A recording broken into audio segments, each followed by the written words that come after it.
सरकारकडून सीएए कायद्याची अधिसूचना जारी करण्यात आली आणि केंद्रीय गृहमंत्री अमित शहा यांनी 10 फेब्रुवारी रोजी नागरिकत्व दुरुस्ती कायद्याबाबत मोठी घोषणा केली होती आणि आता सीएएच्या अंमलबजावणीचा मार्ग मोकळा झालाय।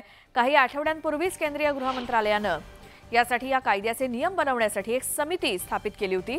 नागरिकत्व सुधारणा विधेयक 11 डिसेंबर 2019 ला संसदेत पारित करण्यात आलं होतं आणि सीएए कायद्यामुळे पाकिस्तान, बांगलादेश आणि अफगाणिस्तानातून आलेल्या हिंदू, शीख, जैन, बौद्ध, पारसी आणि ख्रिश्चन समुदायातील अल्पसंख्याकांना भारताचं नागरिकत्व देण्यासाठी मदत होणार आहे। हा कायदा 31 डिसेंबर 2014 पर्यंत किंवा त्यापूर्वी पाकिस्तान, भारत आणि बांगलादेशातून भारतात आलेल्या लोकांसाठी महत्त्वपूर्ण ठरणार आहे।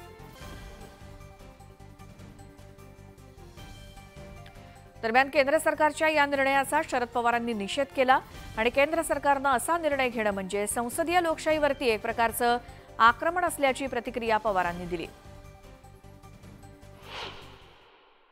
इलेक्शन कमिशन येत्या 3-4 दिवसांमध्ये निवडणुकीचा कार्यक्रम जाहीर करेल।